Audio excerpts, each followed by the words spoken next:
Hi everybody, Ted Haggard here, St. James Church, Colorado Springs.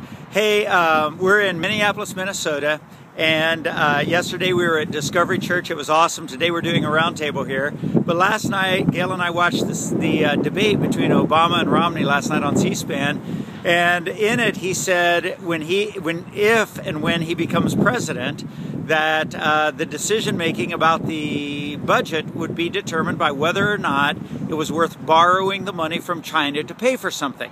So he gave an example that he probably wouldn't fund PBS because even though it's a worthy endeavor, it's not worth borrowing money from China to pay for PBS. So it became a big bird discussion. Well, I wanted to point out something here today. Today everybody's wondering, is Big Bird good, bad, what's going to happen? Listen, Big Bird and PBS will survive with or without government funding. Now, I just ate at this TGI Fridays behind me.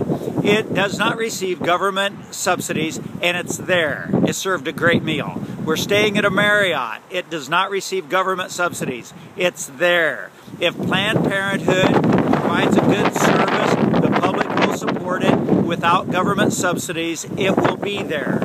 The businesses that go out of business are businesses that the public thinks aren't worth the value. And so, all day long, I'm going to go to Starbucks later today and get a refresher. It's going to be there. It doesn't receive government subsidies. And when the government says they're not going to subsidize Starbucks, they're not saying it should go away. They're not saying it's bad. They're just saying the public can support it with their own dollars rather than it running through the government. And so when somebody says something has to be cut out of the budget, that doesn't mean it's going to go away. It doesn't mean it's going to disappear, and it doesn't mean it's bad. It simply means that some things the government needs to do, like our national defense, like roads, like highways, other things, the post office, things like that. But then there are most things.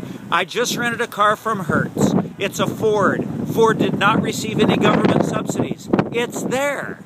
And so everything that's good doesn't have to be government subsidized. I just wanted to say that because I'm a churchman. We give loads of money to wonderful causes that are not government subsidized, create missionary projects, all kinds of wonderful projects here and around the world, and the government keeps its hands out of it, and that actually gives us more freedom and liberty. So anyway, I don't want you to overreact when the government says we're not going to be able to fund something, because what that means is we as citizens get to rise up and do the things that we support, fund it, support it, write the checks, raise the money, do the things to keep our country a good country. All right, well anyway, I've got to go do the round table. I just wanted to throw that out there today because I thought the discussion about Big Bird is not a life and death discussion. Big Bird will be with us whether the government subsidizes it or not. Actually, it may actually be healthier and may reach more people without the government subsidy. Okay, gotta go. Love you. Bye-bye.